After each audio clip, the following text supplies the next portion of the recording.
Greetings, Google fans. This is a tutorial on Google Classroom. I'm going to give you a lot of information here.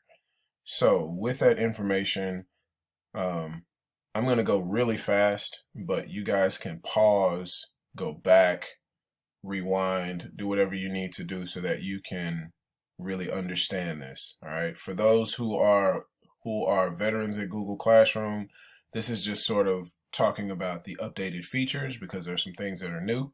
For those who are brand new to Google Classroom, this will be something that hopefully alleviates your frustration. Let's get into it.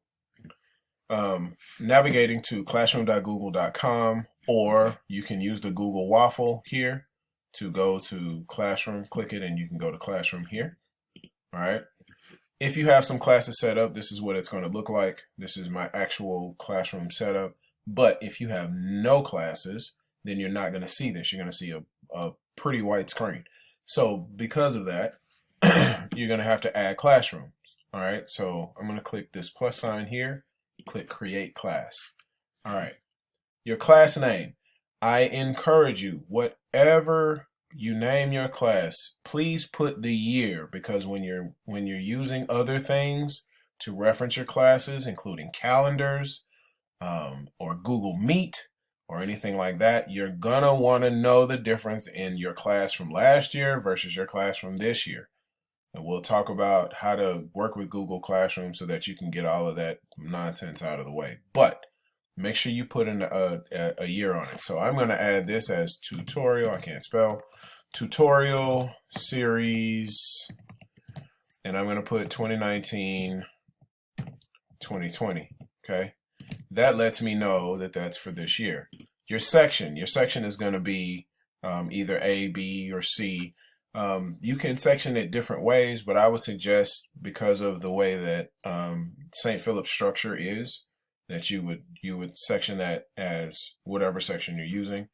But I also still, if it's going to be, kinder A or first grade A or fourth grade A, I'm going to put the A in the title so that when the kids see it, they have no confusion as to what they're looking at. Okay. Your subject. Now, if you teach multiple subjects, you can put this here, but this is not really necessary because, again, I would put it in the title.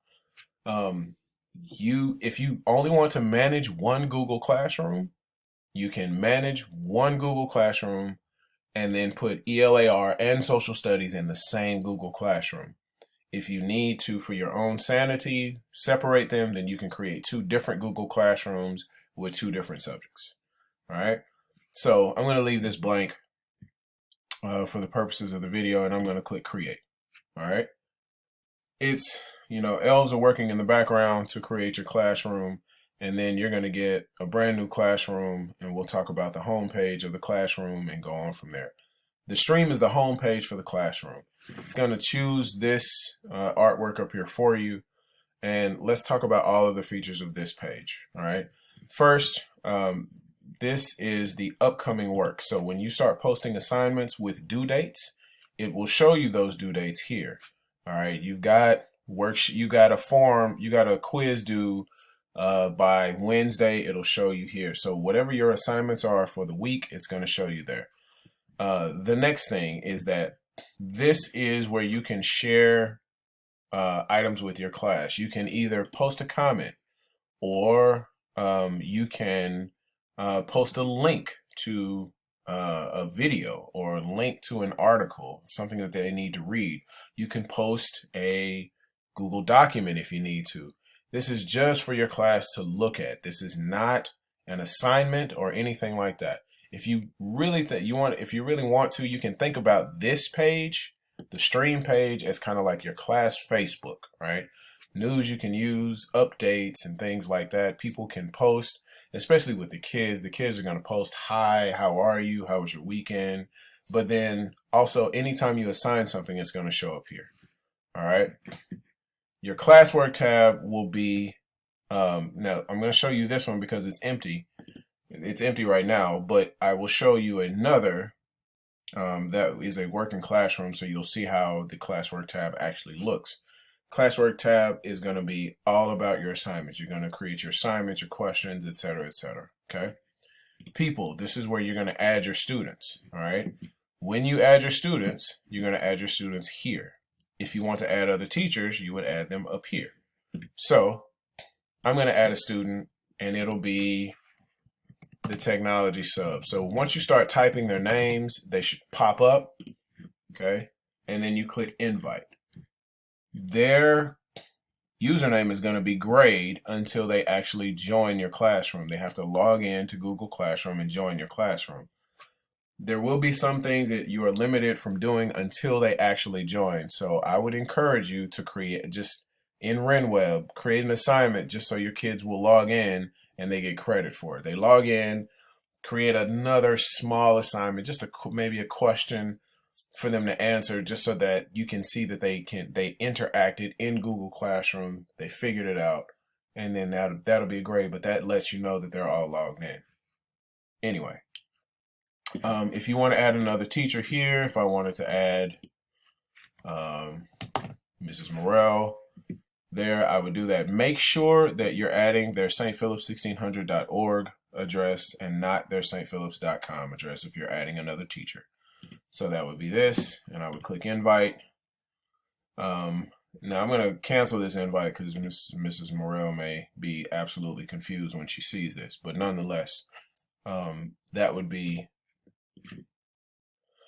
that would be the way you'd add another teacher. All right, your grades, and I'll show you what this looks like, because your class doesn't have any students, and this class doesn't have any students, and this class doesn't have any assignments. So you're not going to see any grades here, but this grade section essentially looks like RenWeb. It's like a grade book, and it shows you every assignment and every student's grade in that assignment. I'll show you what that looks like in an active class. Over here, this gear icon, click it. It's going to basically give you your classroom settings, okay? Your classroom details. That's your class name. You can change your class name at any time. You can add a description if you want, your section, your room, your subject, all of that. General. So on the stream, students can post and comment. This is important because if your students start getting out of hand with their comments, you can shut it off at any time. Okay. Your options here, students can only comment. They can't post anything. They can only comment on yours. Or teachers can only post and comment, which means that only you're going to comment, and that way you don't get any of the nonsense. So you can use this at your discretion. Show deleted items. I would not show any deleted items, because anything that you delete, you don't want them to see. So if somebody posts a crazy comment, you can go in and delete that crazy comment, and nobody else will see it but you. Guardian summaries turned on. I'll show you what that means, but that essentially is their parents' emails are entered into Google Classroom, and anytime they have something due in Google Classroom, their parents are going to get an email. I'll show you what that looks like. Grading, grade calculation, overall grade calculation. Right now it says no overall grade, but you can choose a grading system. So if you choose here, click the drop down here. It's either by total points or weighted by category. We're going to choose weighted by category because that's the way RenWeb is set up. So we're going to choose weighted by category to make things easy. Click weighted by category. All right. Now, when you click weighted by category, you're going to have to add the categories just like you do in RenWeb. It says show overall grade to students. I like to show the overall grade to the students so they're not confused and they're not surprised when they see what their grade is at the end of the term. And then here you would click a grade category. So you would start by adding homework as 10%, 10%, next classwork, 25%. And you set this up again, just like you do in RenWeb. Quizzes are 25%? Yeah, 25%. And then, I have test. The way I do it is test and projects, because a lot of times I don't give tests. They're mostly projects. And 40%. Okay, so there's that. That's going to help you because in the long run, when you start assigning work, then the children will be able to see this is homework, this is classwork, this is something that's due during the day, this is something that's due, for the next day, etc., etc. So then you click save. All right. Now let's go look at a working classroom. So I'm going to go to 6th grade. And the first thing we're going to look at is the stream. The stream, now you can see that this is a more active stream. Any assignments that I've posted, they come up here. Any post that the children made go here. There are questions here that you can see, and so on and so forth. When is the homework going to be posted? Why is there another check? Now, they can ask you questions here, and everybody can see these posts. So anything that you post on the stream, every classmate can see, every student can see, excuse me.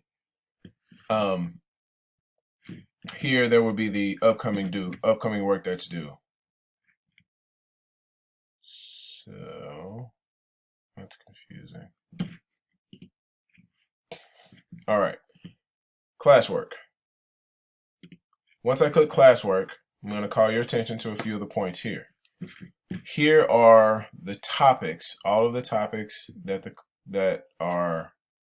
classwork is segmented by. Okay. Topics are essentially, your categorization of your assignments. So your topics could be homework, classwork, quizzes, and tests. Your topics could be ELAR and social studies. Your topics could be grammar, writing, wordly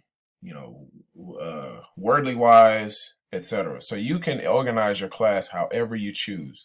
The cool thing about this is that the children can go in and they know exactly what they're looking for. So if they're looking for something in 3D modeling, in my class, for instance, if they're looking for something in 3D modeling, they can click 3D modeling and it will show them all the assignments that were assigned for 3D modeling specifically.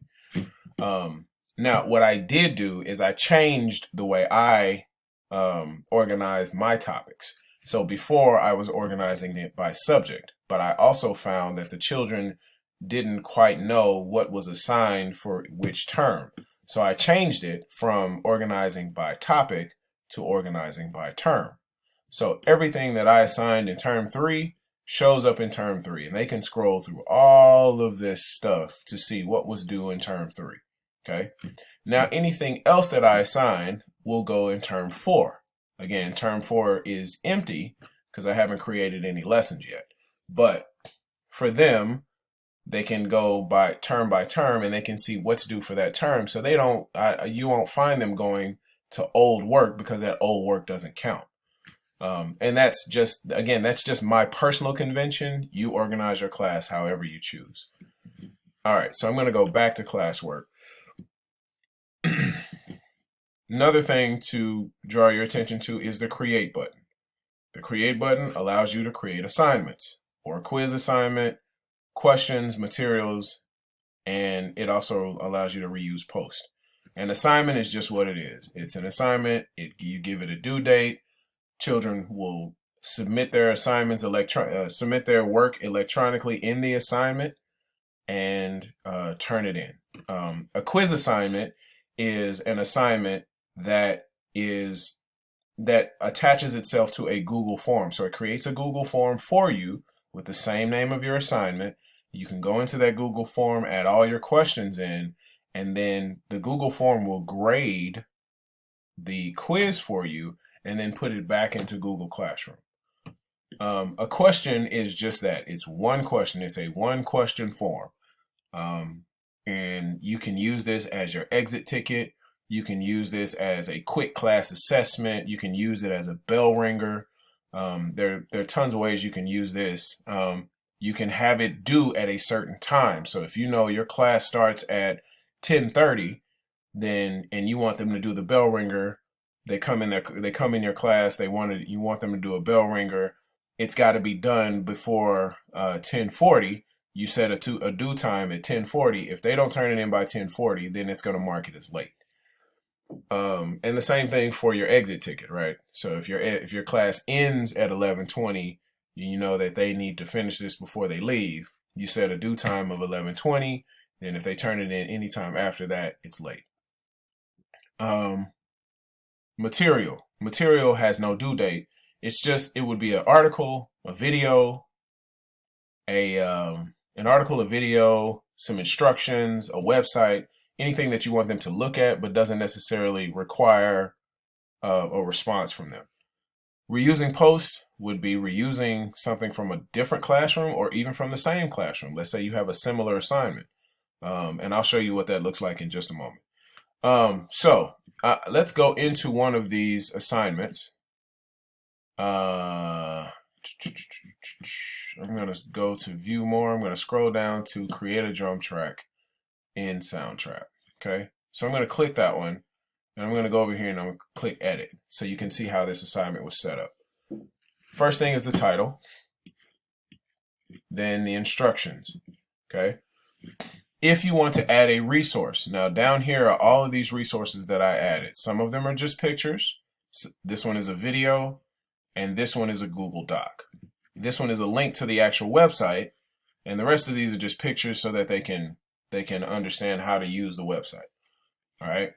To add that, you would click add. Now you can add something from your Google Drive. You can add a link to another website. You can add a file, maybe from your computer, or you can add a YouTube link. All right. So if I clicked Google Drive, then I search for this one. This one, if you look at it, this is a Google Doc, and it has all the instructions in it that they can read and whichever. Okay. This is the link to the actual website that they created the assignment on. This is a link to a video that I created in Screencast-O-Matic, just like this one. And then these are images that I created. I used all of that. I added all of those with this. Yes. All right. If I want to, so let's look at Google Drive. If I want to add something in Google Drive, I would click Google Drive. I could search for whatever it is that I've created in Google Drive. If it's a Google slide, if it's a Google Doc, if it's a Google spreadsheet, if it's a Google drawing, whatever it is, I can add it here. All right. If I've uploaded it to Google Drive or if I've created it in Google, it's going to show up here. So if I wanted, instructions, I could search for instructions. And I have lots of different instruction documents here that I could just click and I add into it. And so here's what I just added. If I don't want that in there, oops, I made a mistake. I can always click this X and it goes away. If I want to add a link, it just gives me a quick pop-up box to add that link. I can add the link, google.com, click add link, and then down here at the bottom you see that that link is added and the students will have access to it. All they have to do is click it. If I want to add something from my computer, I click file. This is a Macintosh computer, so I'm going to click select files from your device, and whatever computer you're on, be it a Chromebook, be it a Mac, whatever it is, it's going to pop up. It's going to pop up and give you a list of your files that are local to the computer. You choose whatever that file is. I'll choose a JPEG image here, and then click open, and then it shows it here. You're going to click upload. Takes a little time to upload, and voila, then that picture is here that I uploaded from the computer. All right, I'm going to get rid of that. And then the last thing is a YouTube link. The YouTube link is obvious. You would go to YouTube, find a YouTube link. You could also click this and then you can search YouTube. So if I wanted to search for, drum beats and then click search, it's going to give me some suggestion videos. It's just like searching YouTube. So I have tons of videos to choose from. Or if you have the URL, you can just paste the URL here from YouTube. All right, I'm going to click cancel here. All right, so did all of that. I added all my resources. Now go and here's the grade category. This is the grade category that we set up before in the classroom setup. So clicking classwork. Usually it starts out with no category. I'm going to click classwork. This is worth 100 points, but maybe your assignment is worth more. When is it due? This was the due date and the topic. The topics are important because that segments it for the students to see. If you have a rubric, you can add it here. All right. You would click add. You could create one, you could reuse one, or you can import from Google Sheets. All right. And then originality reports. If you're working with ELAR or something like that, you could use originality reports and it will search the web to make sure that there's no plagiarism. All right. So once you do all of that, then you would click assign. Right here would be assign, not save. You would click assign, and then that would give you your new assignment. Okay. I'm going to click create, and I'm going to go to reuse post because that's going to be the first assignment for 6th grade is checkpoint 4. So I'm gonna reuse checkpoint 3. This is from the same class. I'm gonna reuse checkpoint 3. It says groundwork laid, so we're gonna go with checkpoint 4.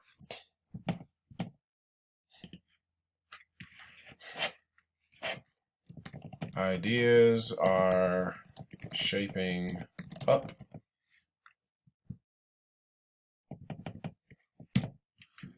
All right. And then I would add in my description here. So my description would be your song should be nearing completion.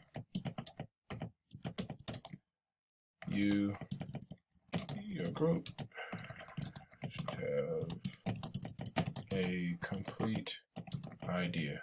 Okay. I'm gonna leave that as it is. I'm gonna choose the category as classwork. The due date, I'm gonna choose the due date as Friday, the 27th. The time is going to be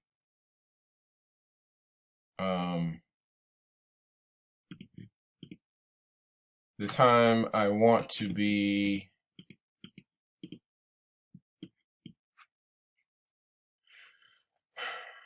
12 o'clock p.m. So midday on Friday. All right, so it says 12 o'clock p.m. I don't need any rubrics or anything like that. And there's no materials for me to add because this is just a checkpoint. This is like a participation. And I'm going to click here, which says assign. Now, as I assigned it, notice where it showed up. It showed up in term 3. It should have been in term 4. So I'm going to click these 3 dots and I get a menu to edit it. I'm going to choose term 4 and now I'm going to click save. And now it will show up in term 4 where it should be. Okay. If I go back to my stream, I'll see that this is due Friday. Okay. Also, if I go back to classwork and I go up to the Google Calendar, to my Google Calendar, it's going to open my Google Calendar. And then on Friday, it's still showing February. Let's see. Let's go to it. Friday, it will show, oh, there we go. It will show here that the assignment is due on Friday, right? And it's going to show up for your children in the same way. Last thing I want to show you real quick, I know it's been a long video, so it's a lot to digest, is grades. So when I click grades, this will show me, this is the new assignment that I posted, but these are all of the other assignments and the grades that I've added to them. So if you choose to use Google, now some of you may not choose to use Google as your grading system. You may still use RenWeb, and you have that option. If you are using Google, if you are using Google to for your grading system, you can do it here. You can go and grade each person's work and grade it here, or you can go into the assignment. So I'm going to go back to the Soundtrap assignment. I'm going to click View Assignment here,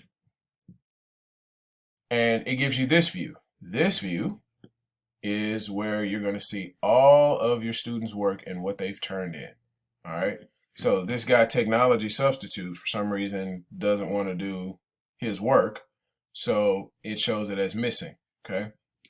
And if you want to review each student's work, you would go in, and I'm going to start with Preston Calloway.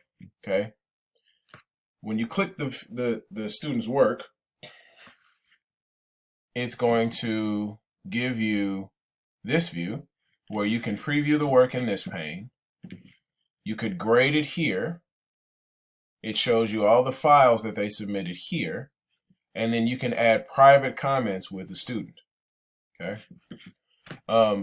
And I'll get more into grading work and returning work in another video. I want to keep this one, we'll keep it at 25 minutes. And if you have any questions, please let me know. Have fun.